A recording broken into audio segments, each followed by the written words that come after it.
चौथा अध्याय छठा और श्लोक संख्या 36 पीछे सभी दोहराने की कोशिश कीजिए। लिंगम च तापसाभीष्टम् भस्मदंड जटाजिनम् अंगेन संध्राभ्ररुचा चंद्रलेखां च बिभ्रतम्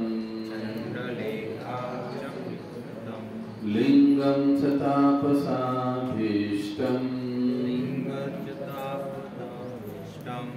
भस्मदंड जटाजिनम्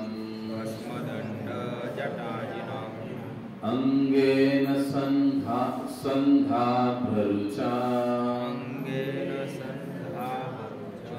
चंद्रलेखां च बिभ्रतम् लिंगं च तापसाभीष्टम्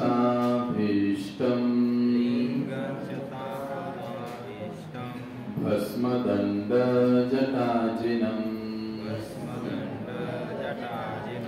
अंगेन संध्राभ्ररुचा चंद्रलेखां च बिभ्रतम्। अनुवाद तथा तात्पर्य श्रील प्रभुपाद जी के द्वारा। श्रील प्रभुपाद की जय। ते म्हणजे शिवजी शंकर। बोलो श्री राधा कृष्ण चंद्र भगवान की जय। जगत गुरु श्रील प्रभुपाद की जय। ते मृग चरणावर बसलेले होते आणि तपश्चर्येच्या सर्व प्रकारांचा अभ्यास करीत होते।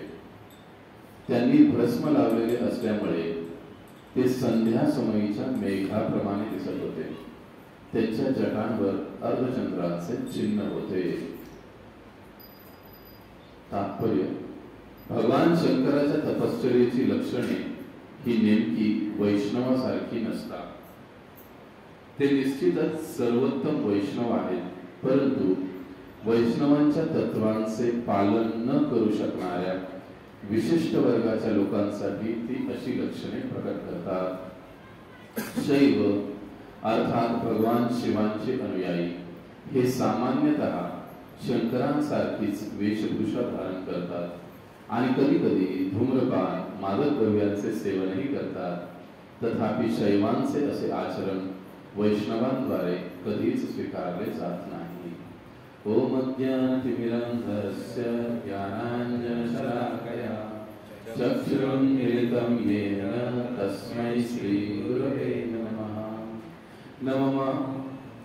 नमः ओम विष्णुपादाय कृष्णप्रेष्ठाय भूतले श्रीमते भक्तिवेदांत स्वामिनिति नामिने। नमस्ते सारस्वते देवे गौरवाणी प्रचारिणे निर्विशेष शून्यवादी पाश्चात्यदेशतारिणे। जय श्री कृष्ण चैतन्य प्रभु नित्यानंद श्री अद्वैत गदाधर श्रीवासादि गौर भक्तवृंद। हरे कृष्णा कृष्ण कृष्ण हरे हरे, हरे राम राम राम हरे हरे।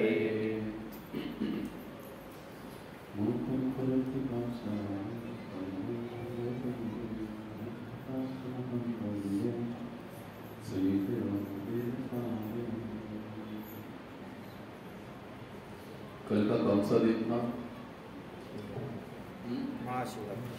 महाशिवरात्रि। तो उसके उपलक्ष्य में आज हम लोग चर्चा कर रहे हैं शिव जी के बारे में। और भागवतम के इस चौथे स्कंद में शिव जी के कुछ लक्षण बताए गए हैं। यह वो अध्याय है चौथे स्कंद का जिसमें ब्रह्मा जी भगवान शिव जी का सांत्वन कर रहे हैं, मतलब वो उनको थोड़ा सा दिलासा दे रहे हैं। और इस अध्याय में ब्रह्मा जी और शिव जी के कुछ संवाद है, कुछ बातें हैं, ब्रह्मा जी कुछ कह रहे हैं, बता रहे हैं। उसमें इस 36 नंबर के श्लोक में शिव जी के कुछ लक्षण बताए गए हैं। उस लक्षण में पहला लक्षण बताया गया है कि वे मृग चर्म के ऊपर बैठे हुए थे, मृग चर्मावर बसले होते, लिंगम च तापसाभिष्टम आनी, और सभी प्रकार की तपस्या का अभ्यास कर रहे हैं। हम सभी जानते हैं कि शिव जी अक्सर तपस्या में लीन रहते हैं, एकदम से शांत कैलाश पर बैठे हुए रहते हैं, हाथ में रुद्राक्ष की माला रहती है और ध्यान लगाकर वो बैठे रहते हैं। पार्वती जी, सती जी जो भी हैं उनके पास में साथ में रहते हैं, लेकिन फिर भी वो तपस्या में मग्न रहते हैं। और उनका रूप कैसे दिखता है उसके बारे में बताया। भस्म, उनके शरीर पर भस्म लगाया हुआ होता है, दंड, हाथ में दंड होता है, जटार्चनम, उनकी जटाएं भी होती है, और अंगेन संध्या भ्ररुचा। संध्या भ्ररुचा का मतलब जैसे अभी शाम का समय हो रहा है, तो जैसे जैसे शाम का समय होगा तो थोड़ा सा अंधेरा अंधेरा काला कलर छाता जाएगा, छाछा जाएगा। तो ये बताया जा रहा है कि क्योंकि उन्होंने अपने शरीर पर भस्म धारण किया है या लगाया हुआ है, तो उसके कारण उनके शरीर का जो रंग है वो थोड़ा सा काला, थोड़ा सा लाल, इस प्रकार से दिखाई दे रहा है। जैसे सूर्य ढलता है तो उस समय जैसे एकदम थोड़ा सा लालिमा युक्त रंग दिखाई देता है, उसमें थोड़ा सा मेघ वर्ण भी दिखाई देता है, नील वर्ण भी दिखाई देता है आसपास में, लेकिन लाल रंग की अधिकता होती है। तो वैसे यहाँ पर शिव जी का रंग भी वो कह रहे कि दिख रहा है कैसे कि शाम के समय जैसे लाल रंग होता है वैसे कलर है। चंद्रलेखां च बिभ्रतम, चंद्रलेखा, चंद्र लेखा यानी उसका कोर, एक चंद्र का कोर उनके जटाओं पर दिखाई देता है। तो ये शिव जी का वर्णन या शिव जी के लक्षण बताए गए कि ऐसे शिव जी होते हैं। और तात्पर्य में प्रभुपाद जी हमको समझाते हैं कि हम यह शास्त्र क्या बताते हैं, वैष्णवानाम यथा शंभो, कि वैष्णव में सबसे बढ़िया, सबसे श्रेष्ठ अगर कौन है तो वो कौन है, शंभु।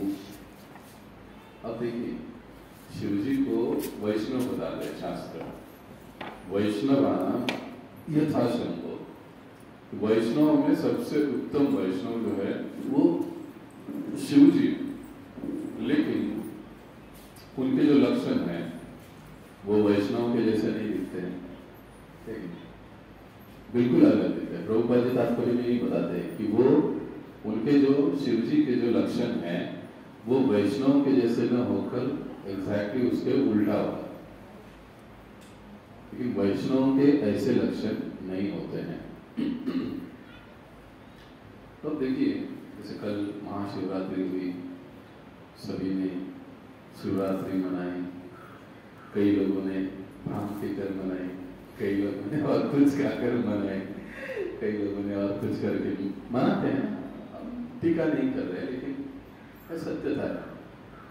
हमारे मैं जब छोड़ा था तो वो राजेश खन्ना का गाना लगा थे, जय जय शिव शंकर, और फिर लोग न जाने क्या क्या करते थे उसको, वो बड़े बड़े भांग के गिलास की घूमते थे इधर उधर, क्या क्या करते।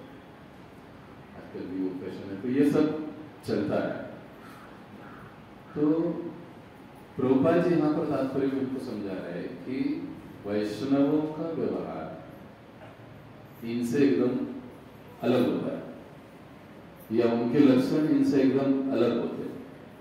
इसलिए तात्पर्य में प्रभुपाद जी क्या समझाते हैं, तात्पर्य में बता रहे हैं कि शिवजी को पूजने वाले, उनका भजन करने वाले क्या कहलाए जाते हैं? शैव। बराबर है। विष्णु का पूजन करने वाले, विष्णु की भक्ति करने वाले, उनको क्या कहा जाता है? वैष्णव। अच्छा, जो दुर्गा देवी, काली माता, इनकी पूजा करते, अर्चना करते, उनको क्या कहा जाता है? शाक्त। बराबर। शैव, शाक्त काय म्हणतात? हा, काय म्हणायचंय कोणाला? हा, नाही. शिवजींची भक्ती करणारे, त्यांची आराधना करणारे, उनकी आराधना करने वाले शैव। उसके बाद देवी की आराधना करने वाले शाक्त, विष्णु नारायण की आराधना करने वाले वैष्णव। लेकिन हम कई बार देखते हैं कि शैव और वैष्णव में लड़ाई झगड़ा चलते रहता है। इतिहास में हमेशा लड़ाई झगड़ा चलते रहता है। क्यों? क्योंकि वैष्णव और शैव, इन दोनों का लक्षण, इन दोनों का व्यवहार अलग अलग है। पद्म पुराण में एक श्लोक आता है जिसमें कहा जाता है, विष्णु भक्त स्मृतो देव असुर तत विपर्ययः। विष्णु भक्त स्मृतो देव, इसका मतलब है कि जो विष्णु भक्त होते हैं वो देवता या देव जैसे हैं। अब असुर तथा विपर्याया, और जो विष्णु को छोड़कर अन्यों का पूजन अर्चन करते हैं वो असुरों के समान है। ये मैं नहीं कह रहा हूं, ये पद्म पुराण का श्लोक है। कठोर लग सकता है। देखिए, भगवद गीता में भगवान श्री कृष्ण इसी को क्या कहे, इसी बात को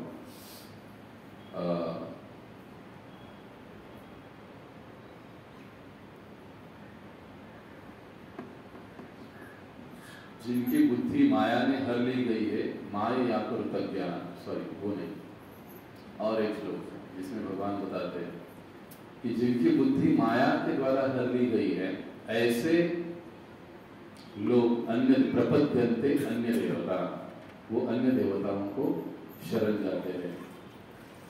याद है किसको? फर्स्ट लाइन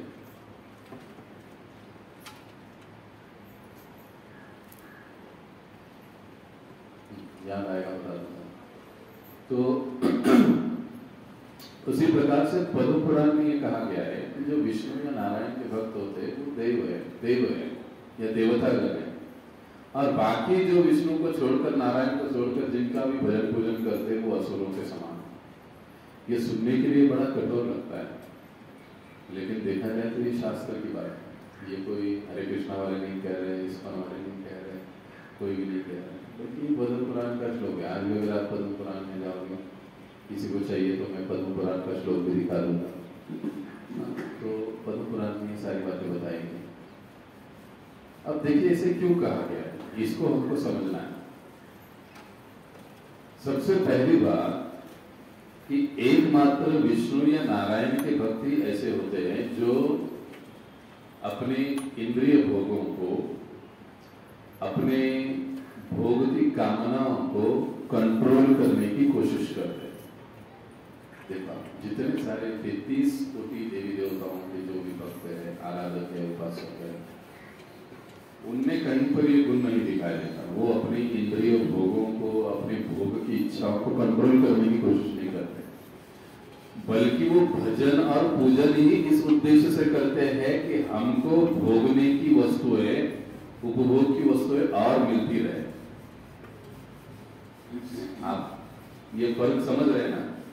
एक नारायण का भक्त, एक विष्णु का भक्त, चाहे शिव जी हो या अन्य देवी देवताओं के भक्त हो, केवल नारायण के भक्त, विष्णु के भक्त या वैष्णवगण ऐसे होते हैं कि जो अपने इंद्रिय भोगों को, इंद्रिय तृप्ति को, अपने इच्छाओं को, कामनाओं को नियंत्रण में रखने की कोशिश करते हैं।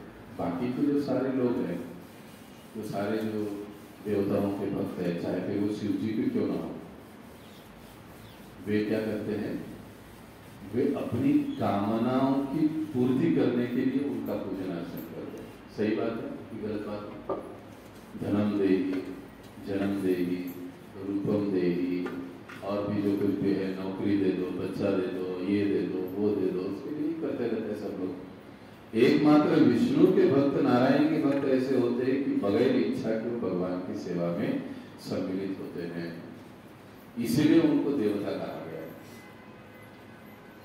जब तक हम लोग इस भौतिक इच्छाओं से प्रेरित रहते हैं, तब तक हमारा जो कर्म है, हमारा जो कार्य है, वो असुरों के जैसे रहेगा। इसीलिए अभी मैं श्लोक भूल गया था, अब याद आ गया। कामस्तैतैर्ज्ञाना प्रपद्यन्ते अन्य देवता।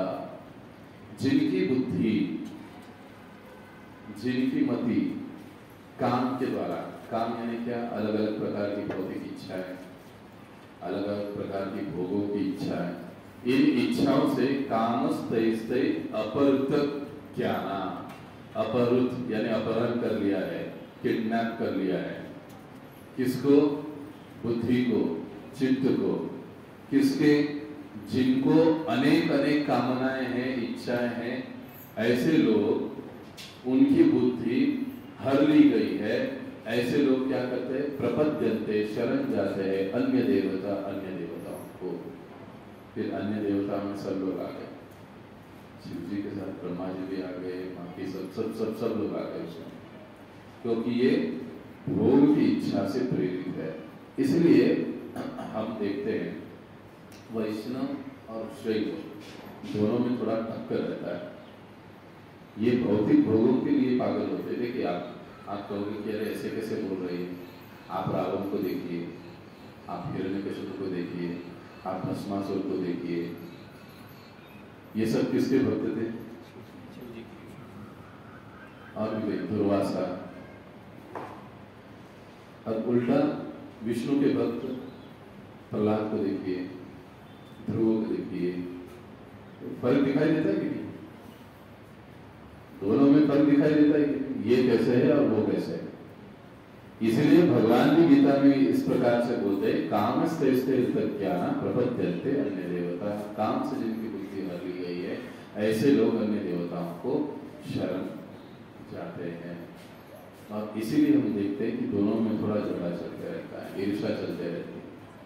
हालांकि ईर्ष्या शैव वैष्णवों से अधिक करते हैं, और हम इतिहास में देखते हैं कि दोनों के कई बार युद्ध भी हुए।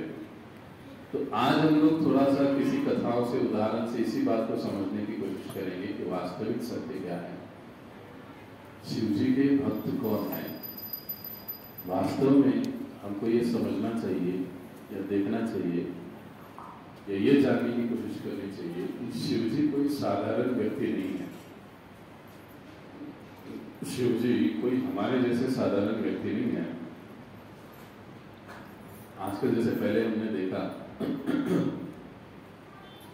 हम सुने कि कल लोगों ने शिवरात्रि मनाई, अलग अलग लोगों ने अलग अलग तरीके से शिवरात्रि मनाई। किसी ने पीकर मनाई, किसी ने खाकर मनाई, किसी ने और कुछ करके मनाई, बहुत सारी चीजें करके मनाई, शिवरात्रि मनाई। लेकिन वास्तविकता में कितने लोग जानते हैं कि शिव जी वास्तविक कौन है, कैसे है, उनका गुण क्या है? उनके लक्षण क्या है, क्यों उनको शिव जी कहा जाता है, उनका वास्तविक स्वरूप कैसे है, क्या है, ये बहुत कम लोग समझते जानते हैं। और इसलिए हम लोग देखते हैं कि समाज में कई सारी गलतफहमियां उसके बारे में बताई गई। अब देखिए, एक तो ये चीज हम सभी मानते हैं कि सृष्टि की उत्पत्ति किसने की?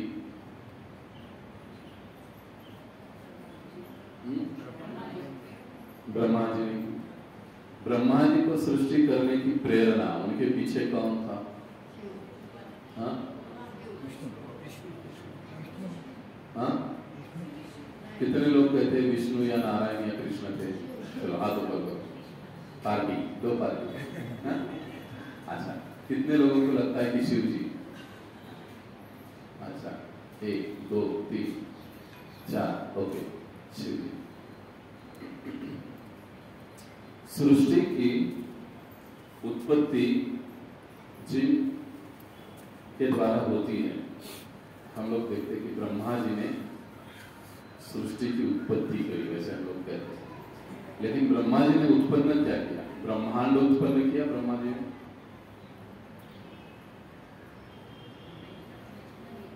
84 लाख प्रकार की जीव योनियों की उत्पत्ति ब्रह्मा जी ने करी। तो ब्रह्मांड किसने बनाया?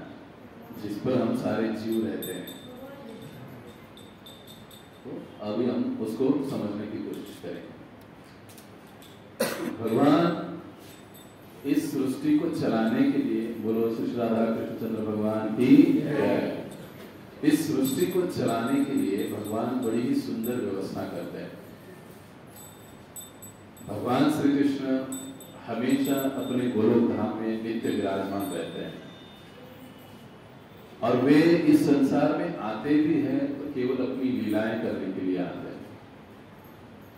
और जो मैनेजमेंट की बात होती है ना, इस संसार को चलाना, इस संसार को बनाना, इस संसार का देखभाल करना, ये मैनेजमेंट की बातों में भगवान को भी पड़ते ही नहीं।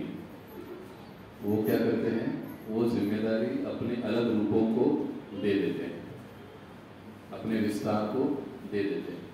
वो लोग चलाते हैं, वो लोग सब कुछ देखते हैं। बाकी भगवान कभी भी खुद आकर ये सारी चीजें नहीं देखते हैं। भगवान यानी सृष्टि की उत्पत्ति करना, उसकी देखभाल करना, उसका संहार करना, ये भगवान श्री कृष्ण कभी नहीं करते। वो अपने धाम में गोलोक में आराम के साथ सिर्फ ऐसे बैठे होते हैं, भक्तों के साथ लीला करने में मग्न रहते हैं। बराबर? ऐसे कौन बैठता है? हाँ, जीव बैठता है, हम लोग बैठते हैं, आता कसो हुई। ये भगवान नहीं बैठते कभी ऐसे। कभी भगवान देखा? कभी फोटो भगवान की ऐसी कभी देखी?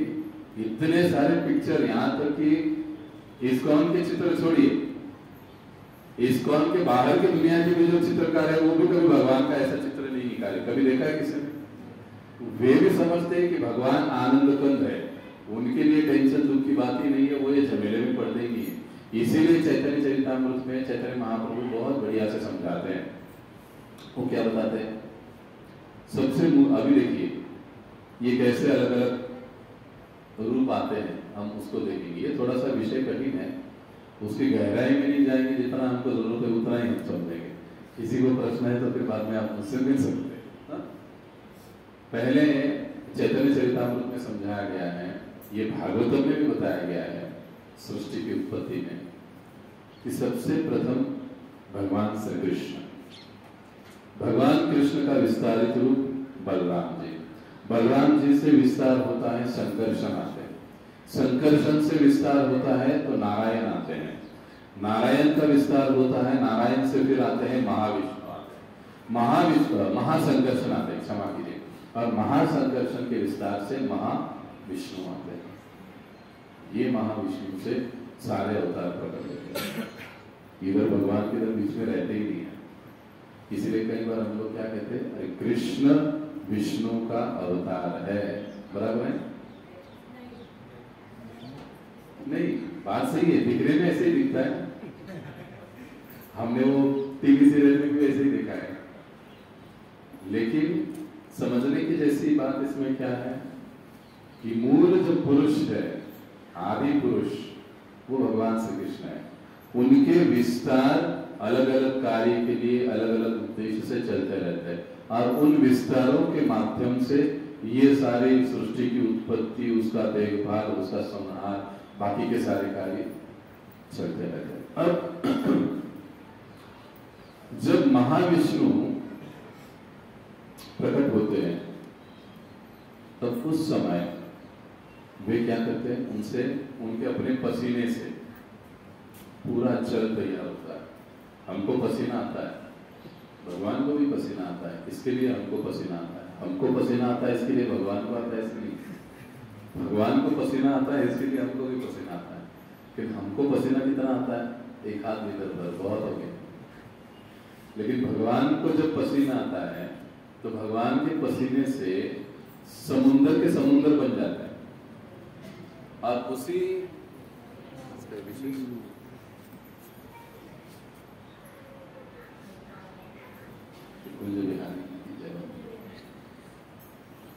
तो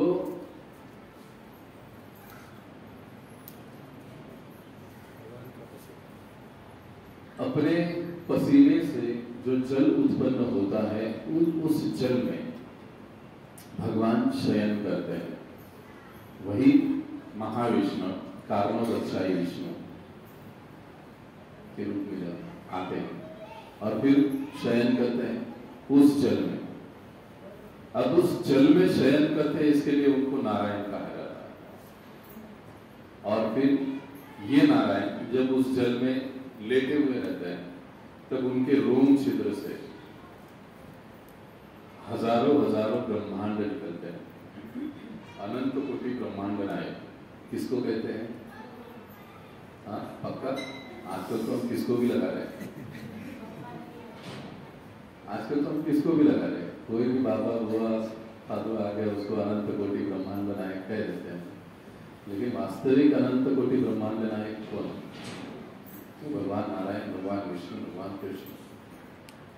तो ऐसे अनंत ब्रह्मांड आपने देखा होगा, गीता भागवत में भगवान का वो चित्र है कि भगवान के रोम छिद्रों से अनंत अनंत कोटि ब्रह्मांड निकल रहे। इसलिए हमने पहले क्या कहा कि ब्रह्मांड की उत्पत्ति कौन करता है?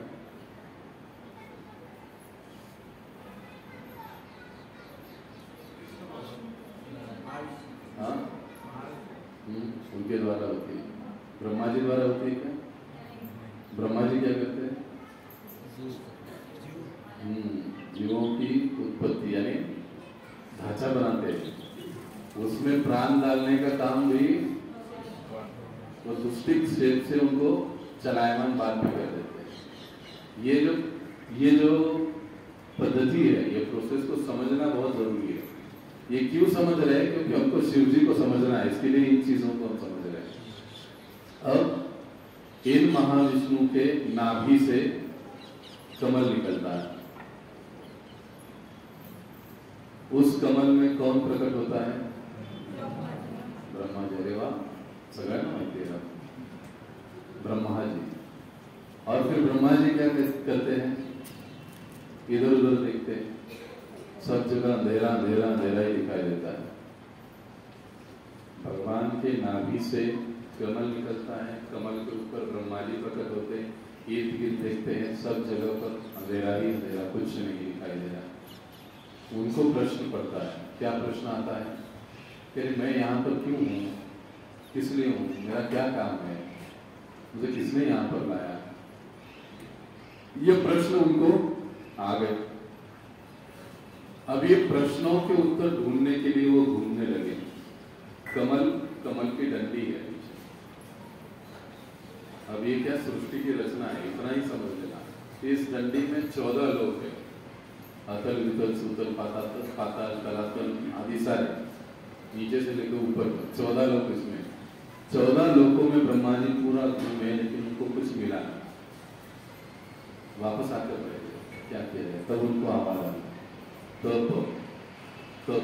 तपश्चर्या करो। फिर ब्रह्मा जी तपश्चर्या में लीन हो गए, तप करने लगे। और तप करने के बाद भगवान ने उनको सृष्टि की रचना करने का ज्ञान प्रदान किया। कहाँ पर? हृदय में। और फिर ब्रह्मा जी ने अलग अलग प्रकार के जीवों की इस सृष्टि की उत्पत्ति की, सृष्टि की। और उसके पश्चात ब्रह्मा जी के कपाल से कौन प्रकट हुआ? ये पक्का? कुछ कंफ्यूजन है? कितने लोग कहते हैं कि ब्रह्मा जी के कपाल से शिव जी प्रकट हुए? पक्का? हाँ, ब्रह्मा जी के कपोल से शिव जी प्रकट हुए। भागवत ऐसे ही कहता है, पद्म पुराण ऐसे ही कहता है, चैतन्य चरितामृत ऐसे ही कहता है।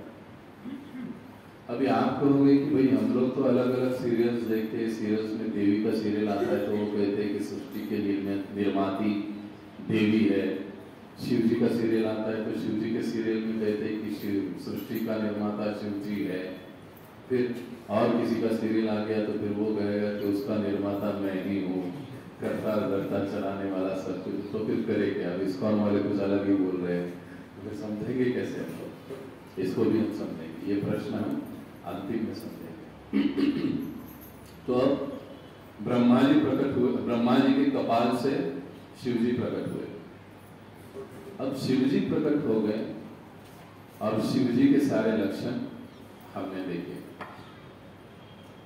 अब विष्णु, ब्रह्मा, भूत, प्रेत, सांप आदि के साथ रहते हैं। सांप तमोगुणी प्राणी है, गीता में देखिए 18वें अध्याय में आएगा। स्थान तमोगुणी होते हैं, रजोगुणी होते हैं, सत्वगुणी होते हैं। जीव भी, पशु पक्षी भी कुछ सत्वगुण में होते हैं, कुछ रजोगुण में होते हैं, कुछ तमोगुण में होते हैं। हम जो खाना खाते हैं वो खाना भी कोई तमोगुणी होता है, रजोगुणी होता है, सत्वगुणी होता है। जो कपड़े पहनते हैं वो कपड़े भी कभी सत्वगुणी होते हैं, रजोगुणी होते हैं, तमोगुणी होते हैं। हर चीज, हर वस्तु को 3 गुणों में बांटा जाता है। तो जो शिव जी है, वो शिव जी जो है वो तमोगुण के अधिष्ठात्री देवता है, वो तमोगुणी नहीं है। तमोगुणी लोगों को सत्वगुण तक उठाने का काम कैसा है? हम लोग भूतों से डरते हैं, शिव जी भूतों से डरते हैं? अगर हम लोग जिनसे डरेंगे तो उनका उद्धार कैसे होगा? क्योंकि शिव जी उनके साथ रहते हैं, स्मशान भूमि में जाते हैं, वहां पर रहते हैं, वहां पर रुकते हैं। कृष्ण का मंदिर कभी देखा है? विष्णु का मंदिर कभी देखा है? शिव जी का वहां पर क्यों? क्योंकि शिव जी का वो कार्य, वो जिम्मेदारी दी है उनको कि ऐसे योनि के लोगों को भी आपको उद्धार करके पुनः सत्वगुण में लाना, इसलिए वो वहां पर। तो देखिए, भगवान श्री कृष्ण जो है वो अपने गोलोक धाम में नित्य निवास करते हैं और अपनी इच्छाओं को, अलग अलग प्रकार के कार्यों को पूरा करने के लिए वो ये 3 प्रकार के रूप धारण कर लेते हैं, ब्रह्मा, विष्णु, महेश आदि। और अपने इन विस्तारित रूपों के माध्यम से क्या करते हैं? वो इन सारे कार्यों को चलाते हैं। अब देखिए, भगवान में कितने गुण होते हैं? कौन जानता है? 64 गुण होते हैं। वाह, बड़े होशियार भक्त हो। तो अब 3 तत्व होते हैं, जीव तत्व, शिव तत्व और विष्णु तत्व। जीव तत्व में कितने गुण होते हैं जानते हैं? भक्तों, 50 गुण होते हैं। कितने होते हैं? फिर शिव तत्व में कितने होते हैं? 55, बिल्कुल सही, 55। शिव जी में शिव जी में 55 और विष्णु जी में, नारायण में 60, कृष्ण में 64। वैसे ये होमवर्क काफी कठिन होगा। लेकिन हम एक कॉन्टेस्ट करेंगे अगले संडे में आने से पहले। भगवान श्री कृष्ण के अनंत नाम, कितने नाम हैं? लेकिन आपको 100 से ज्यादा नाम लिखकर लाने। इसका आप कहीं से भी लिखिए, कुछ भी लिखिए, सिर्फ एक ही अपवाद है, एक ही रेस्ट्रिक्शन है, गूगल को गुरु नहीं बनाना है। गूगल को गुरु नहीं बनाना है। क्या करना है? हमको भगवान के नाम लिखकर लाने हैं। 100 से ज्यादा ही नाम होंगे, वो नाम लिखकर लाने। जिसके नाम सबसे ज्यादा रहेंगे उसको फर्स्ट, सेकंड, थर्ड, फोर्थ और फिफ्थ 5 गिफ्ट मिलेंगे, वो निकाले जाएंगे अगले संडे आने से पहले। जिसको जितने नाम लिख सकते हो उतने नाम आप लिख कर ला सकते हो, और वो नाम पढ़े जाएंगे। ऐसे नहीं कुछ भी लिखा है ठोक दिया, ऐसे पढ़े जाएंगे। कोई यहाँ पर खड़ा होगा, वो करेक्ट बोलता जाएगा, आपको बोलते जाना। थोड़ा टाइम लगेगा, हम 1 घंटा उसके लिए हम बचेंगे। ग्रुप एक्टिविटी हम लोग एक समय करेंगे, फिर हम देखेंगे कि हमको जिसमें जिसके सबसे ज्यादा नाम होंगे, करेक्ट नाम होंगे, उन 5 भक्तों को गिफ्ट भी मिलेगा। रेडी? कितने भक्त भाग लेंगे इसमें? पक्का? जैसे तैसे लिखकर ला, जो भी है। सिर्फ गूगल को गुरु नहीं बनाना, इतना ही। बाकी आप किसी से पूछो, बुक में से लिखो, ओपन बुक है, सिर्फ गूगल में मत जाओ। तो अगले संडे ये दिया जाएगा। एक फुलस्केप पेपर पर लिख कर आइए, सफिशिएंट है। तो इस प्रकार से जो भगवान कृष्ण है, ये कार्यों को पूरा करने के लिए 3 अलग अलग तत्व के रूप में प्रकट होते हैं। अब इसमें एक समझिए, भगवान विष्णु जो है, नारायण जो है, वो सत्व गुण में है या विशुद्ध सत्व है, और भगवान कृष्ण तो सत्व गुण के भी परे है, गुणातीत। उनके लिए गुणों का सवाल ही पैदा नहीं होता। इसीलिए भगवान विष्णु को या नारायण को लीलावतार कहा जाता है। अब क्यों लीलावतार कहा जाता है? क्योंकि भगवान इस प्रकार के कार्य करने के लिए अलग अलग रूपों में आते हैं, प्रकट होते हैं और अपना कार्य संपन्न करते हैं। भगवान के अवतार भी अलग अलग प्रकार के होते हैं, 6 प्रकार के अवतार होते हैं, उसमें हम लोग नहीं जाएंगे। लेकिन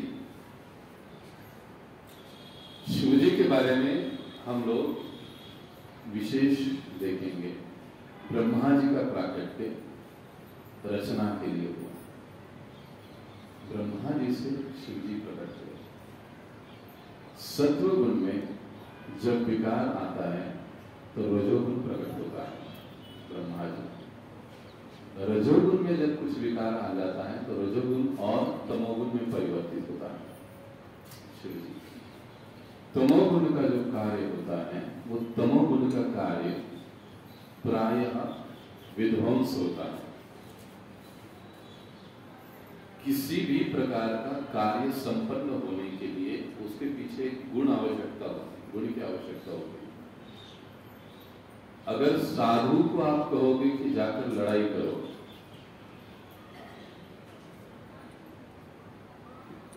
और किसी झगड़ालू या लड़ाई करने वाले व्यक्ति को आप कहोगे कि एक जगह बैठकर चुपचाप हरे कृष्णा हरे राम बोलो, लोग आपको गाली भी देंगे तो भी कुछ बोलना नहीं हो पाएगा। क्यों? लड़ाई करने के लिए जो गुणों की आवश्यकता है, क्रोध की, उग्रता की, वो साधु में नहीं होता है। अब साधुगिरी करने के लिए झगड़ालू व्यक्ति में वो गुण नहीं है। इसका सीधा मतलब क्या हुआ कि कोई भी कार्य हो, उस प्रकार का कार्य करने के लिए उस प्रकार के गुणों की आवश्यकता होती है। तो शिवजी को प्रकट कराया गया सृष्टि के संहार के लिए। समझ रहे बात? अब एक प्रकार से शिव जी क्या करते हैं, भगवान नारायण या भगवान श्री कृष्ण की जो इच्छा है उनके अनुसार ही कार्य करते हैं। लेकिन अब हमको यहाँ पे समझना चाहिए कि शिव जी जो है वो जीव तत्व नहीं है, वो अलग ही तत्व है। उनका अपना धाम है, उनका अपना लोक है। शिव धाम में जाने वाला आदमी भी पुनः इस भौतिक जगत में नहीं आता, ये भी बात है। लेकिन वहां पर क्रमशः उन्नति करके वो सीधा वैकुंठ लोक जाता है गणों की दृष्टि से, या उनके जो गण होते हैं, गण शाश्वत रूप से कैलाश लोक में रहते हैं। तो शिवजी जो है वो कोई साधारण व्यक्तित्व नहीं है, कोई सर्वसाधारण देवता भी नहीं है, बड़े शक्तिशाली है। जैसे चैतन्य महाप्रभु ने हमको अचिंत्य भेदाभेद तत्व दिया। शिवजी देखा जाए विष्णु जी के समान है भी और नहीं भी, इतनी कैपेसिटी है। कई लीलाओं में कई जगह हम लोग देखते हैं। अब ये चीज इसमें समझने जैसी है कि सभी देवताओं में हम शिव जी को श्रेष्ठ मानते हैं। यहां तक कि कई बार हम लीलाओं में ये देखते हैं कि नारायण भी शिव जी की सेवा करते हैं। लोग कई बार सवाल पूछते, अरे राम जी ने क्या शिव जी की उपासना की थी रामेश्वरम में, आप कैसे कह सकते हो राम या कृष्ण या विष्णु शिव जी से बड़े हैं, वगैरह वगैरह। वो सारे प्रश्नों पर हम स्टेप बाय स्टेप आएंगे। अब देखिए, ब्रह्मा जी का एक ग्रंथ है जिसको ब्रह्म संहिता कहा गया है। ब्रह्म संहिता नाम का एक ग्रंथ है।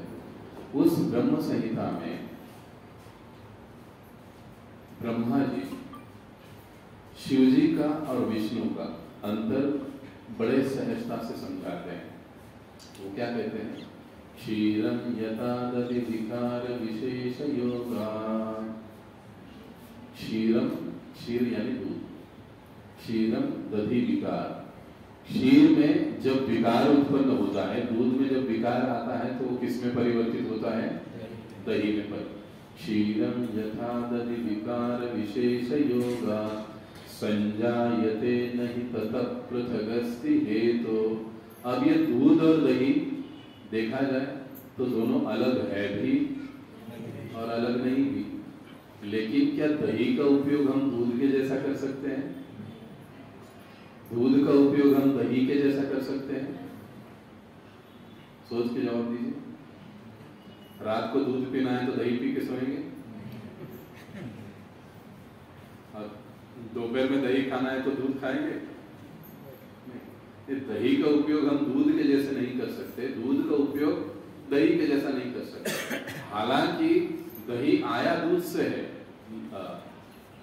दही आया दूध से है, लेकिन वो अभी दूध नहीं है। लेकिन देखा जाए तो वो दूध से आया है तो वो दूध है भी। ये हमको चैतन्य महाप्रभु ने सिखाया, अचिंत्य भेदाभेद। तो भगवान विष्णु या कृष्ण, इनके समान उनकी समता है लेकिन नहीं भी है, इसलिए वो अलग है। शिवजी और कृष्ण या विष्णु एक जैसे नहीं है, दोनों अलग अलग हैं। क्षीरम दधा क्षीरम यथा दधि विकार विशेष योगा संजायते नहीं तथा पृथगस्ति हेतु यश शंभुतामपि तथा समुपैति कार्य। यश शंभुतामपि, जिस प्रकार से दूध से दही प्रकट होता है, दूध का प्रयोजन अलग है, दही का प्रयोजन अलग है, उसी प्रकार से भगवान विष्णु के द्वारा यश शंभुतामपि तथा समुपैति कार्य, विनाश के कार्य को संपन्न करने के लिए भगवान श्री विष्णु या नारायण ही शिव जी में परिणित होते हैं। लेकिन वो विष्णु या नारायण नहीं है, अलग है भी नहीं भी। इस प्रकार से समझाया जाता है। ये विषय थोड़ा सा कठिन लग सकता है, लेकिन समझावट के लिए सिर्फ इतना समझना जरूरी है कि शिव जी और भगवान कृष्ण एक या भगवान नारायण एक नहीं है। शिव जी नारायण से श्रेष्ठ भी नहीं है। अब क्या आता मराठी संतांकडे या तुकाराम महाराज काय म्हणतात, हरिहरा भेद नाही करू नये वाद, एकमेकाचे ठाई जशी एकमेकाचे ठाई जशी गोडी साखर एकमेकाचे ठाई जशी गोडी साखरेच्या ठाई, हरिहरा भेद नहीं। तुकाराम महाराज का कहते हैं कि हरि और हर में किसी प्रकार का कोई भेद नहीं है, वो दोनों एक है। लेकिन कैसे? जिस प्रकार से शक्कर में मिठास होती है उसी प्रकार से ये दोनों है। शक्कर से यदि मिठास निकाली जाए तो हम उसको शक्कर कहेंगे, तो शक्कर हो ही नहीं सकता। तो इस प्रकार से कई जगह पर इन चीजों को समझाया जाता है और हमको चैतन्य महाप्रभु अचिंत्य भेदा में शक्ति सिद्धांत के द्वारा इस चीज को समझाते हैं कि शिव जी कृष्ण है भी और नहीं भी। नहीं क्यों? क्योंकि उन्होंने तमोगुण को स्पर्श किया है, इसलिए हम उसको नहीं कहते हैं। अब देखिए, इस तरह हमको ये समझना चाहिए कि शिव जी जो है ये अलग और स्वतंत्र अस्तित्व वाले देवता है, लेकिन उनका अस्तित्व इनसे है, नारायण से है। अलग स्वतंत्र वैसे है नहीं, लेकिन फिर भी वो दिखाई देते हैं। सृजन का कार्य नारायण से होता है, रचना का कार्य ब्रह्मा जी से होता है, तो विनाश का कार्य शिव जी के द्वारा होता है। अब गीता में इसके लिए कौन सा श्लोक है?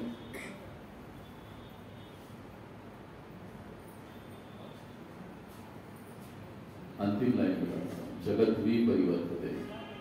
व्हाट इज फर्स्ट श्लोक?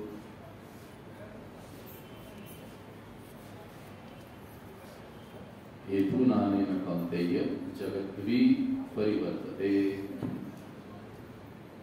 पहला लाइन,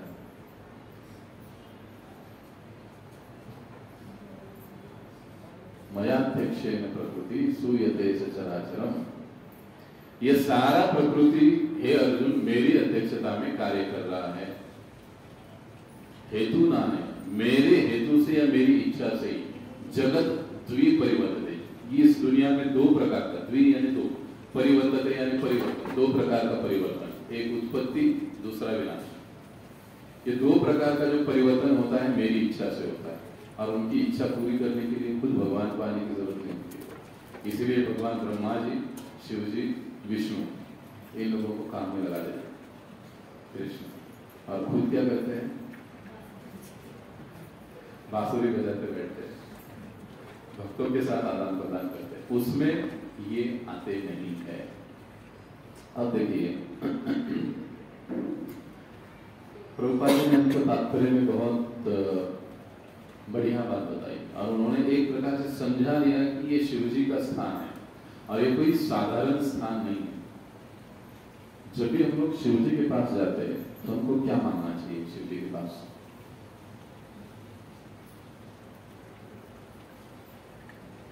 कभी मांगा है?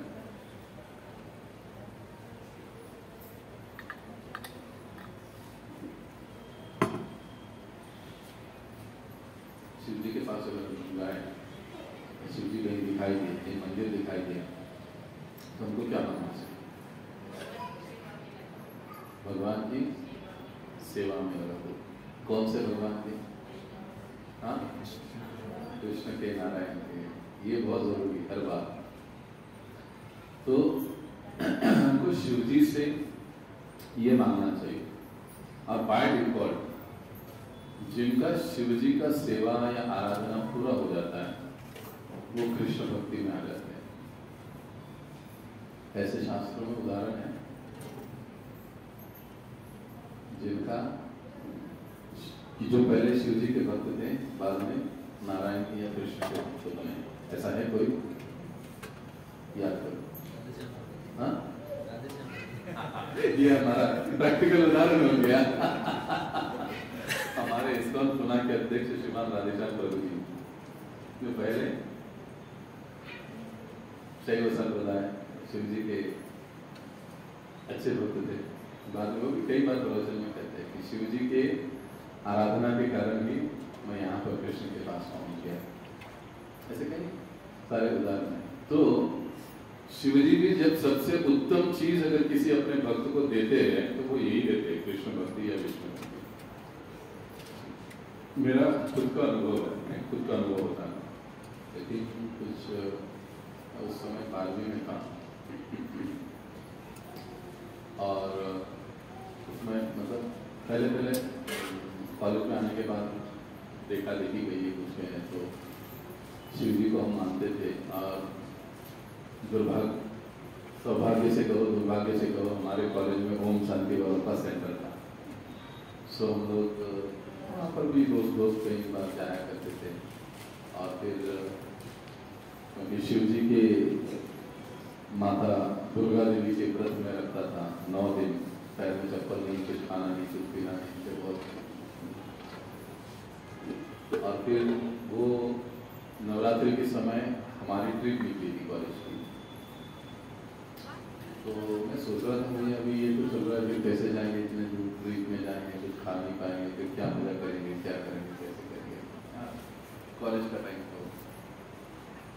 लेकिन भीमाशंकर ट्रिप जा रही थी, भीमाशंकर। तो वहाँ से कुछ ज्योतिर्लिंग कुछ भी और भी कुछ घूमने वाले थे, तो इच्छा थी कि जाना चाहिए। तो मैं निकल पड़ा। हम लोग हैं सब दोस्त लोग, बहुत हाल हो गए। मैं वही सोचा कि मैं भीमाशंकर में मुझे आज भी याद है, उसके बाद में कभी भीमाशंकर गया नहीं। तो जब हम लोग आए मंदिर में सभी लोग, तो मैं भी आ गया, मैं भी आकर प्रणाम वगैरह किया। उस समय तो क्या प्रणाम ऐसे ही होता था। तो प्रणाम की पद्धति तो प्रभुपाद जी ने हमको सिखाई। नहीं तो नॉर्मली तो आजकल हम हिंदू लोग भी ऐसे ही प्रणाम करते हैं। बड़ा कौन करता है ऐसे? मंदिर में देखो कितने भी लोग जाते हैं तो प्रणाम कैसे करते हैं। ये दुर्भाग्य की बात है, हम लोग भी ऐसे ही करते हैं। मैंने वैसे ही किया, ऑब्वियसली कुछ पता नहीं था। तो पता होने के बाद फिर इतना सब कुछ भागा दौड़ी हुई, तो सहज ऐसे मन में आ गया कि अरे शिव जी जो बेस्ट होगा वो आप मेरे लिए दे दो। मैंने ये बोला कि जो आपको बेस्ट लगता है वो मेरे लिए दे दो। और ऐसे ही बस बोलते बोलते कुछों ने कुछ मांगा, कुछों ने कुछ बोला। फिर बाद में फिर दोस्त लोग एक दूसरे के खींचे में लगे, तुमने क्या बोला, तुमने क्या बोला, तुमने क्या बोला। मैं उस सब से बचने के लिए मैंने कहा कि नहीं भाई, मैंने ये मांगा कि उनको जो बेस्ट लगता है वो मेरे लिए दे दे, झंझट ही नहीं। तो फिर बस हो गया, ट्रिप हो गया, सब लोग हम लोग आ गए। बराबर एग्जैक्टली उसके कुछ समय बाद संडे के दिन मैं जहाँ जॉब करता था वहाँ पर हमारे एक भक्त थे, आज भी वो भक्त है गीता सोसाइटी में। उनसे मुझे 3 छोटे-छोटे पुस्तक मिले, रसराज श्री कृष्ण, प्रहलाद महाराज के दिव्य संदेश और हरे कृष्ण योग। इतने पुस्तक थे पहले, पॉकेट बुक्स आते थे पहले। और उन बुक्स पर पीछे मंदिरों का एड्रेस रहते थे। तो बुक्स मिले तो वो सबसे बढ़िया गिफ्ट मिले। वो बुक जो मिले, उन बुक ने जो मुझे पकड़ा तो आज तक छोड़ा नहीं।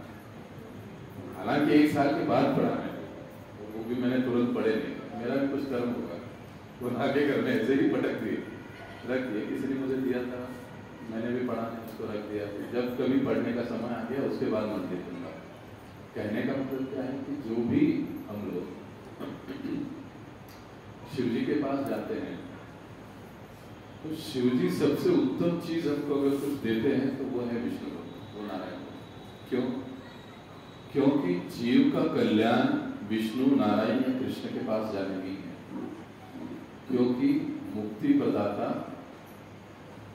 विष्णु एव केवलम, बाकी दूसरे कोई नहीं।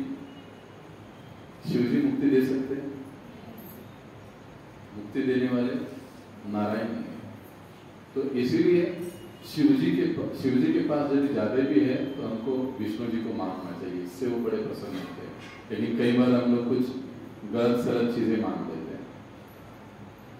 जैसे हमने कहा कि कोई कैलाश में भी जाता है, शिवलोक में जाता है, शिवलोक से फिर आगे प्रगति करते हुए वैकुंठ, वैकुंठ से फिर आगे वो गोलोक तक चला जाता है। तो देखिए समझने की एक बात है कि ये सृष्टि को लय करने का कार्य शिव जी के माध्यम से भगवान करते हैं। शिव जी जैसे प्रभुपाद जी तात्पर्य में बताते हैं कि उनके चिन्ह हमने देखा कि वैष्णव से बराबर अलग उल्टे चिन्ह हैं। वैष्णव उन चिन्हों को स्वीकार नहीं करते, भक्त लोग उन चिन्हों को स्वीकार नहीं करते। अगर मान लीजिए कि अभी मेरा बहुत बड़ा जटा होता, मैंने शरीर पर राख लगाई होती, ऐसा कुछ तो मेरा बहुत बड़ी दाढ़ी होती, तो कितने लोग सुनने के लिए बैठते?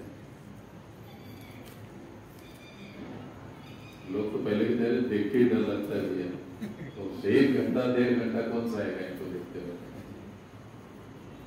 तो वैष्णव जो होते हैं, वैष्णव अन्यों को भक्ति देने के उद्देश्य से वो ऐसे लक्षणों का स्वीकार करते हैं जिन लक्षणों के कारण दूसरे व्यक्ति सहज ही विष्णु का या कृष्ण का स्मरण कर सके।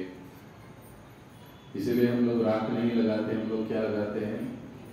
ऊर्ध्व पुंड्र तिलक लगाते हैं। ये तिलक देखते ही हमको कोई शैव कहेगा, वैष्णव कहेगा, अरे ये हरे कृष्णा वाला। कौन है हरे कृष्ण वाला? जानते अजानते उसने क्या किया? कृष्ण का नाम ले लिया, उसको कृष्ण का याद आ गया। धोती कुर्ता पहनते हैं, जड़ा नहीं पहन रखते हैं, बल्कि क्या करते हैं? सर मुंडवाते हैं। ब्रह्मचारी लोग कांग्रेगेशन में गृहस्थ नहीं मुंडवाते, मुंडवाना भी नहीं चाहिए हमको, लेकिन जितना हो सके उतना हम अपने बालों को कम रखते हैं और चोटी जरूर रखते हैं। सही बात, चोटी रखते हैं। इससे क्या समझ में आता है? अब हमने कुछ दिन पहले जगह चेंज किया, हमारा रूम चेंज किया, दूसरी जगह गए। रूम चेंज करने के बाद काफी समय हो गया उसको, तो हजाम भी चेंज हो गया। हम बाल कटाने के लिए उसके पास गए, तो बैठ गया। बैठने के बाद पता नहीं कैसे मैं भूल गया क्या हुआ या मुझे बोलना था बाद में, तो उसने सर पर से हाथ घुमाया, कुछ पानी मारा और फिर उसको शिखा लगी। तो शिखा को उठाकर देख रहा था, मैं आईने में उसकी ओर देख रहा था मैं आईने में उसकी ओर देख रहा था। पता नहीं उसने शिखा देखा और बोला, ऐसे लगता है तुम नारायण के भक्त हो, विष्णु के भक्त हो। हाँ बिल्कुल सही पहचाना तुमने, लेकिन पक्का क्या? हाँ बल्कि आपको कुछ शंका है क्या? फिर उसने गले की माला देखी, कपड़ा बांधा। हाँ ये बात बिल्कुल पक्की है। हमने बोला सही बात है, आजकल फैशन के लिए भी लोग कर रहे हैं। लेकिन कहने का मतलब क्या है कि देखिए, मैंने अब सवेरे सवेरे गया था, मैंने तिलक उस दिन नहीं पहना था सुबह, और तिलक नहीं पहना था, जिसके कारण उसने मुझे देखकर, पहली बार मैं उसके यहाँ पर गया था, शिखा देखकर उसको याद आ गया नारायण है विष्णु। तो वैष्णव ऐसे लक्षणों को स्वीकार करते हैं जिन लक्षणों को देखकर सामने वाला या अन्य व्यक्ति सहज ही रूप से विष्णु का या भगवान कृष्ण का स्मरण कर पाए। ये वैष्णव की विशेषता होती है। वैष्णव कभी भी शिवजी के गुणों का नकल नहीं करते, कॉपी नहीं करते, शिवजी को भक्त करते हैं। लेकिन शिवजी वैष्णव है, इसका मतलब हम लोग साथ गले में लगाकर घूम सकते हैं? नहीं करेंगे। वो भांग पीते हैं, ये अच्छा ऑप्शन मिला है लोगों। शिवजी भांग पीते, इसके लिए हम भी पिए तो चलता है। सही बात है। शिवजी ने जहर, हमारे प्रभुपाद जी कहते थे, शिवजी ने जहर पिया, ज्यादा नहीं, 1 बूंद जहर पीकर दिखाओ, बाद में तुम भी भांग पी लो। नहीं कर पाएंगे। हम अनुकरण करने में ज्यादा जोर देते हैं, और वो भी ऐसा अनुकरण जो हमारे लिए मजेदार है। कहीं पर भी जाइए, हम लोग इसमें ज्यादा जोर देते हैं, और इस तरह से हम लोग आध्यात्मिक जीवन नहीं जी सकते। अगर हमको आध्यात्मिक जीवन जीना है तो कुछ विधि नियमों का पालन हमको करना पड़ेगा। उसके सिवा आध्यात्मिक जीवन नहीं होगा।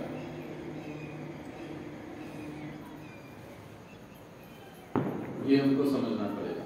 तो हम शिव जी का कभी भी नकल नहीं कर सकते हैं। इस तरह से हम लोग देखते हैं कि शिव जी जो है भूतों के साथ, आपने शिव जी के विवाह की लीला सुनी है? उनके बाराती कौन थे?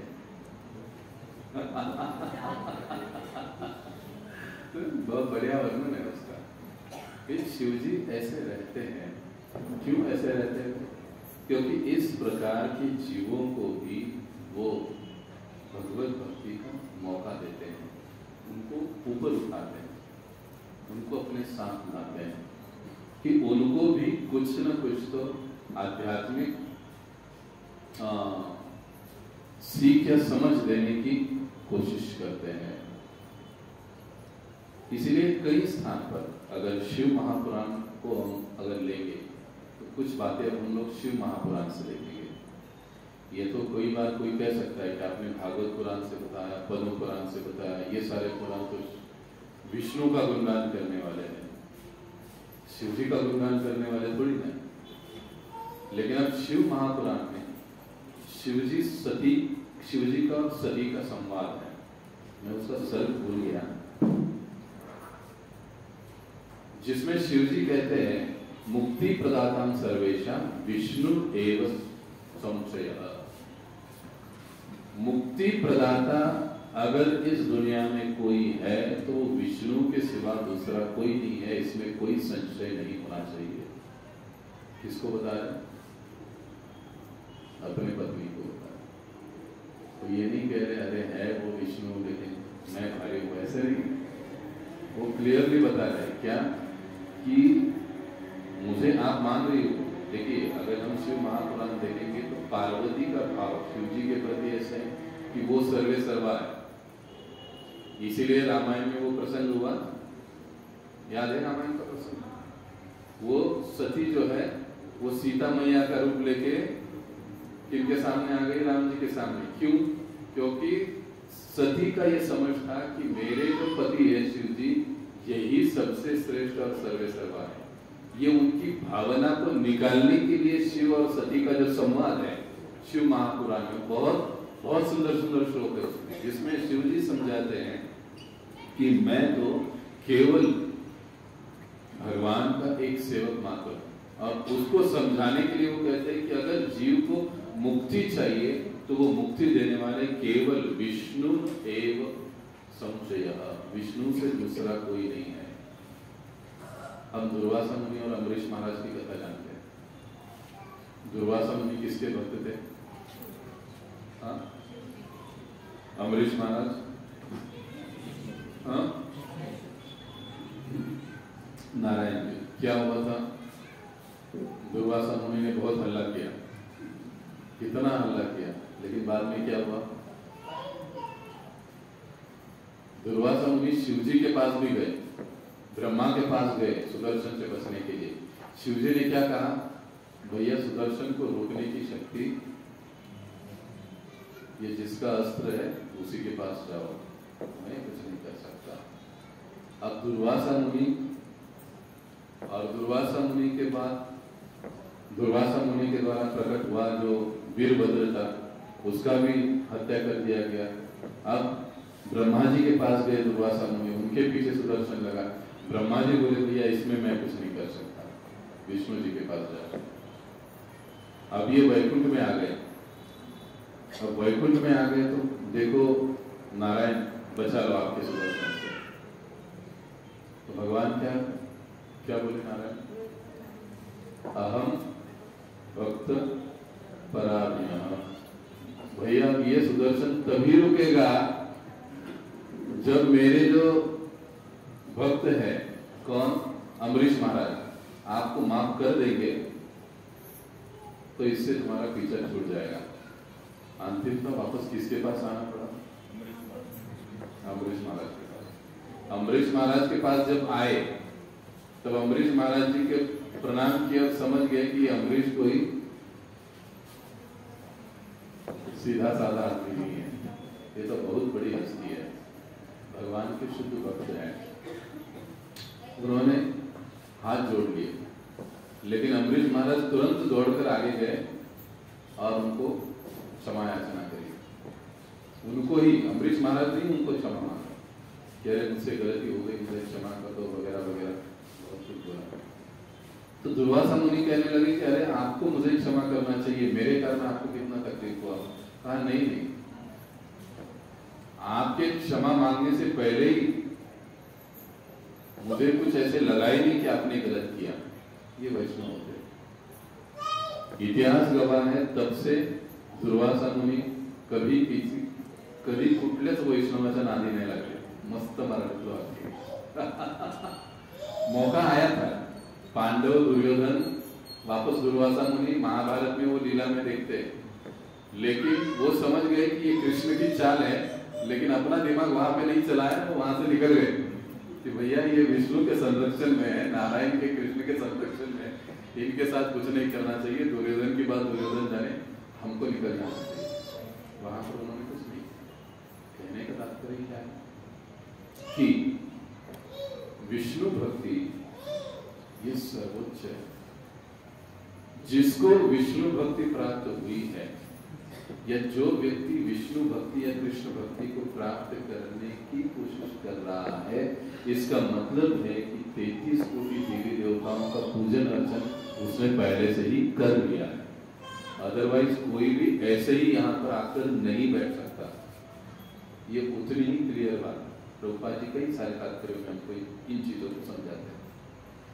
तो अगर हम लोग यहाँ पर आए हैं, बैठे हैं, माला जप कर रहे हैं, मतलब ये सारी चीजें हम पहले ही कर चुके हैं। कल महाशिवरात्रीला मला खूप धर्म संकटात टाकणारे फोन येतो, प्रभु जी आज महाशिवरात्रि है, एकादशी कैसे ब्रेक करें? एकादशी ब्रेक करते हैं तो शिवरात्रि ब्रेक हो जाती है, शिवरात्रि नहीं पकड़ पाते। जब शिवरात्रि को पकड़ेंगे तो एकादशी ब्रेक नहीं हो पाती, अब क्या करें? भैया जब एक के पास आए हो तो इतना कंफ्यूजन क्यों होना चाहिए? कई सारे नए लोगों के फोन आ गए, पुराने भक्तों के भी फोन आ गए। फोन आने के बाद मुझे आश्चर्य लगता था, अरे ये क्या?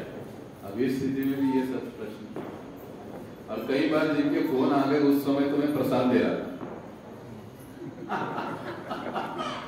एक को तो कहा भैया प्रसाद खाने के लिए आओ। क्यों ऐसे? ये मजाक की बात नहीं है। शास्त्र सिद्धांत क्या है कि जो एकादशी का व्रत पालन करते हैं उनके लिए अन्य किसी प्रकार के व्रत का पालन करने की आवश्यकता नहीं रह जाती है। पद्म पुराण, ब्रह्म वैवर्त पुराण, गरुड़ पुराण आदि में इसका जिक्र आपको मिलता है। एक एकादशी यदि कोई पालन करता है, महीने की 2 एकादशी जो पालन करता है, उसको अन्य किसी प्रकार के सोमवार, मंगलवार, बुधवार, महाशिवरात्रि काही पालन करायची गरज नहीं, काही फर्क पड़त नहीं है। किसने कहा? मैंने कहा? ये संतों ने बताया, शास्त्रों ने बताया, आचार्यों ने बताया। तो हमको वो कंफ्यूजन नहीं होना चाहिए। इस बार ये ऐसा मौका है। प्राय कैसे होता है पता है? एकादशी के कई एक दिन छोड़कर महाशिवरात्रि आती है। कई बार देखो आप कैलेंडर में, द्वादशी होती है, प्राय त्रयोदशी को या चतुर्दशी को कई बार पड़ती है शिवरात्रि, लेकिन इस बार द्वादशी को ही आ गई। और कई भक्तों के भगवान ने एग्जाम दे ली। अब कितने पास हो गए, कितने फेल हो गए, वो तो वही जाने। लेकिन जिनके मुझे फोन आ गए उनके बारे में तो मुझे पता चल गया। कहने का मतलब ये कि जब ऐसी स्थिति होती है तब सबसे ऊंचा सिद्धांत क्या है भक्तों के लिए? हमारे वैष्णव या गौड़ीय संप्रदाय के अनुसार हमारे विधियों का पालन, ये हमारा सर्वोच्च धर्म है। बाकी चीजें बात। तो इसलिए जिन्होंने कल मस्त पारणा के समय में एकादशी छोड़ दिया, उनकी पार्टी पक्की है। जिन्होंने कुछ आगे पीछे कर लिया है, उनको अभी भी संभलने की जरूरत है। कल किसी से मैं बात कर रहा था, हमारा प्रॉब्लम क्या है? हम सभी 33 कोटि देवताओं को बुलाएंगे तो कोई नहीं आएगा। मदद के लिए। एक को बुलाओ, एक पक्का दौड़ाएगा। बाकी धर्मों की ये विशेषता है। इस्लाम वाला अल्लाह ही कहेगा, दूसरा कोई नाम नहीं देगा। क्रिश्चियन जीसस ही कहेगा, दूसरा नाम नहीं देगा। लेकिन हम लोग 33 कोटी प्लस आम्मा, बापू, बाबा, बुवा, दादा, काका, मामा, नाना, जे जे काय काय म्हणता येईल त्या सगळ्यांना येत कोणीच नाही। कारण प्रत्येक जण म्हणतो अरे मला नाही तुला बोलवले, तो म्हणतो अरे तुला नाही त्याला बोलवले। म्हणून आदि शंकराचार्य, इसलिए आदि शंकराचार्य क्या कहते हैं, एको शास्त्रम देवकी पुत्र गीते। यदि हमको एक साथ रहना है, एक साथ आना है, एक साथ यदि हमको जीना है, चलना है, तो हमको एको शास्त्र देवकी पुत्र गीते, एक ही शास्त्र का हमको आधार लेना चाहिए। वो देवकी पुत्र की जो गीता है, भगवत गीता, उसका। और देव एको देवो देवकी पुत्र। और अगर आप किसी की भक्ति करनी, आराधना करनी है तो किसका? भगवान श्री कृष्ण। बाकी की एकता सब अपने आप आ जाए। इतना अगर हम लोग करेंगे तो इस प्रकार से शिव जी का जो स्थान है वो बड़ा ही विशेष है। लेकिन साथ ही साथ हमको ये समझना चाहिए, जब भी हम प्रणाम करते हैं तो शिव जी को प्रणाम कैसे होना चाहिए। वांछा कल्पतरुभ्यश्च कृपा सिन्धुभ्यैव वैष्णवानां यथा शंभो। इस दृष्टि से हमको प्रणाम होना चाहिए। अच्छा, विष्णु और शिव जी हमेशा एक दूसरे का गुणगान करते रहते हैं। कई शास्त्रों में दिखाई देता है कि विष्णु जी शिव जी का गुणगान कर रहे हैं, उनकी पूजा कर रहे हैं, उनकी आराधना कर रहे हैं। और हम लोग कभी कभी उसमें गलतफहमी कर बैठते हैं कि अरे राम भी, अरे कृष्ण भी, अरे ये भी शिव जी की आराधना करते हैं तो शिव जी सबसे बड़े हैं।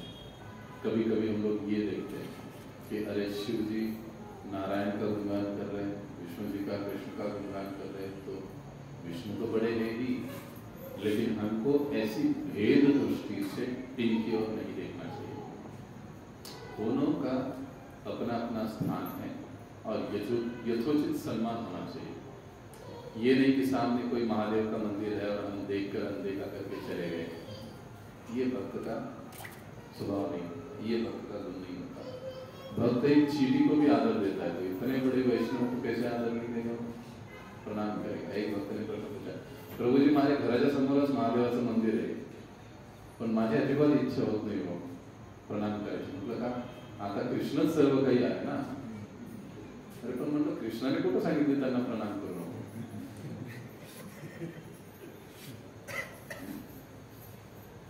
पण मग प्रभूजी कसं काय होणार? काही होत नाही, जाता येता प्रणाम कर, पण ओम नमः शिवाय म्हणू नको। हरे कृष्ण कृष्ण कृष्ण हरे हरे, हरे राम राम राम हरे हरे। आणि प्रणाम करशील तर काय म्हण, वांछा कल्पतरुभ्यश्च कृपा सिन्धुभ्यैव पतितानां पावनेभ्यो वैष्णवेभ्यो नमः। बस हो गया, शिव जी का प्रणाम भी हो गया, भक्ति भी हो गई, आराधना भी हो गई, प्रणाम भी हो गया, अपराध भी नहीं हो गया, प्लस प्रसन्न हो गया, आपको कृष्ण भक्ति भी और अच्छे से लेंगे। बड़ी सहज भाव से, किसी का द्वेष, किसी का विरोध, ये वैष्णव वो उनका गुण नहीं होता है और वैसे करना भी नहीं चाहिए। इस प्रकार से शिव जी के बारे में हम लोग आज चर्चा की।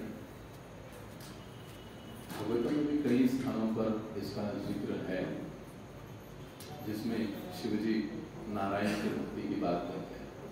तो कंक्लूजन सार ये है कि शिव जी भी यही कहते हैं, नारायण परा सर्वे न कुतश्चन न विद्यति, कि नारायण ही सब कुछ है, सबसे श्रेष्ठ है। उनकी साधना, उनकी आराधना, उनकी भक्ति ही जीव का सबसे बड़ा कल्याण करने वाली है। अगर शिव जी ऐसे कहते हैं तो हमको उसका पालन करना चाहिए, सीधी सी बात। इसलिए सभी शास्त्रों का ये सार पाया जाता है कि विष्णु भक्ति या कृष्ण भक्ति ही सबसे श्रेष्ठ है। अभी आपको इस विषय को और समझने के लिए मैं आपको एक होमवर्क दिए देता हूँ। शिवजी के भक्त और नारायण के भक्त, इनका लिस्ट बनाना है। अपनी अपनी जानकारी मोबाइल के नोटपैड में बनाओ, कैसे भी बनाओ, बस आप सोचते रहो। अब संभ्रम क्या उत्पन्न हो सकता है, कृष्ण भक्ति या शिव भक्ति, बराबर है। हरे कृष्ण वाले इसके लिए कहते हैं कृष्ण भक्ति करो। अब अगर किसी महादेव के मंदिर में मैं जाकर बैठता तो वो कहते हैं कि नहीं शिव जी सबसे बड़े, उनकी भक्ति करो। तो ये चीजों को हम कैसे समझे? सिंपल ट्रिक क्या करना, आपको 1 हफ्ते का समय, 2 हफ्ते का समय, अगली बार हमारा अलग एक्टिविटी है, हम वो सब भगवान के नामों को देखेंगे। उसके नेक्स्ट संडे ये शिव जी के सारे भक्त और विष्णु जी के सारे भक्त, उनके नाम लिखिए, उनकी कथाओं को, लीलाओं को थोड़ा याद कीजिए, किसका गति क्या हुआ, किसका परिणाम क्या हुआ, श्री श्री राधा कृष्ण चंद्र भगवान की जय, उसको समझने की कोशिश कीजिए। और उन कथाओं को, उन लीलाओं को देखने के बाद आपको क्या समझ में आता है, वो कंक्लूजन आप ही अपने पेपर पर लिखिए और बाद में फिर हम यहाँ पर डिस्कशन करेंगे किस चीज के बारे में, शिव जी, शिव भक्ति या विष्णु भक्ति। अगर किसी को कंफ्यूजन लग रहा है तो उसके लिए ये सिंपल ट्रिक है, ये करना है आपको। अभी आप कितना करते हो आप जानो, लेकिन आपको मैंने दे दिया, अब ये सब करो, इन भक्तों को देखो, उनके भक्तों की उनकी लीलाएं, कौन जीता कौन हारा, किसमें क्या कमी दिखी, किसमें क्या अधिक दिखा, वो सारी चीजें आप देखो, नोट करो, और एंडिंग में आपका क्या कंक्लूजन है, सबसे बढ़िया आपको क्या लगता है, वो कंक्लूजन निकालो और फिर हम लोग डिस्कशन करेंगे। तो हम यहाँ पर रुकेंगे। बहुत बहुत धन्यवाद। किसी को कोई प्रश्न है तो आप पूछ सकते हैं। और फिर से सभी को अनुरोध करता हूँ समय पर आइए ताकि हम समय पर समापन कर सकें। आप लेट आओगे, प्रोग्राम लेट चालू होगा, लेट एंडिंग होगा। हमारा समय क्या है? 5 से 7। हम आए कितने बजे ये मुझे मतलब अपने मन से आप पूछिए, क्या ये बात सही है, आप सोचिए और फिर उसके ऊपर आप सुधारना कीजिए। अब देखिए, आज आपको एक ये जो है ना, ये बुक दिया जा रहा है, एक बुक है जिसमें आपको अपना नाम, अपना व्हाट्सएप नंबर, आप अगर किन भक्तों के संपर्क में है तो उस संपर्क भक्तों का नाम, और यहाँ पर पिछले सप्ताह से हम लोगों ने बच्चों के लिए आज काफी अच्छा रिजल्ट रहा, कई सारे बच्चे आए थे। हम लोग पूरे 700 श्लोकों का भगवद गीता का हम प्रोनाउंसिएशन, उसका उच्चारण का पूरा टीम बनाया। ऐसा हम लोग करेंगे कि जो बच्चे लोग हैं वो 700 श्लोक बाय हार्ट कर लें, और वो अपने जब भी बड़े फेस्टिवल्स प्रोग्राम आदि कुछ होते हैं तो उस समय उनका प्रेजेंटेशन रहेगा। एक ऐसी टीम हम लोग बच्चों का बनाएंगे कि अर्थ के साथ उनको 700 श्लोक आने चाहिए। सिखाने की सेवा मेरी ओर है। तो कई सारे बच्चे आज दोपहर में थे, इसमें सभी लोग भाग ले सकते हैं। अगर माताएं भी आना चाहते हैं तो माताएं भी आ सकते हैं।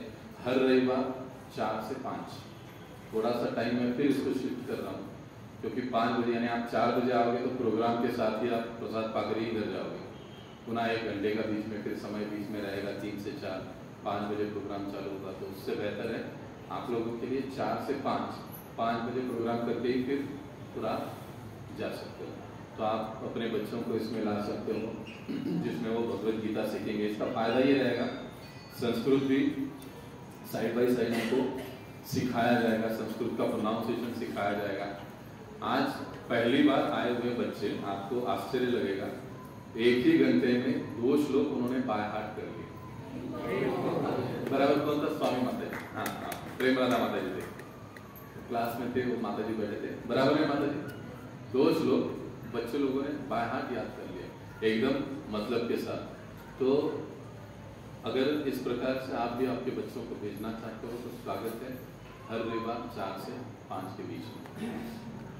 अब ये जो बुक है, इसमें एक अंत में कॉलम है कि जिसमें लिखा है कि भगवद गीता स्टडी सर्कल हम लोग चालू कर रहे हैं। ये बड़ों के लिए, चाहे यूथ हो, फैमिली हो, गृहस्थ हो, हम लोग भगवत गीता को सीखने की कोशिश करें, एक एक श्लोक, उसका मतलब, उसका अर्थ, गीता क्या है, उसका बैकग्राउंड क्या है, उसका हिस्ट्री क्या है, ये सारी चीजें हम लोग, और स्पेशली जो नए लोग हैं उनके लिए मैं चाहता हूँ, भले 1 हो, 2 हो, 3 हो, 4 हो, वे हर संडे जो भी इसमें आना चाहते हैं वे कृपया आखिरी में हाँ या ना में कॉलम में जवाब देना है। अगर जो आना चाहते हैं हाँ लिखे, उन्हीं को प्रॉपरली कुछ 10, 20 या 15 लोग एकत्रित हो गए कि कॉल कर दिया जाएगा, फिर हमारा जो टीम है वो चालू हो जाएगा। मतलब कॉल आपको आएंगे कि भाई आज ये समय में क्लास है, संडे को ही होगा, अदर डे नहीं होगा। अगर आपको संडे पॉसिबल नहीं है तो वैसे आप साइड में नोट कर सकते हो कि ये अलग दिन मुझको जमेगा, संडे पॉसिबल नहीं है तो फिर उसके लिए कुछ अलग से विचार हो सकता है, लेकिन मोस्टली संडे रहेगा तो संडे के दिन भी आप इसमें भाग ले सकते हो। इसको ले लो, अपना नाम, नंबर आदि सारी चीजें इसमें ले लो, माताएं भी और प्रभु जी भी।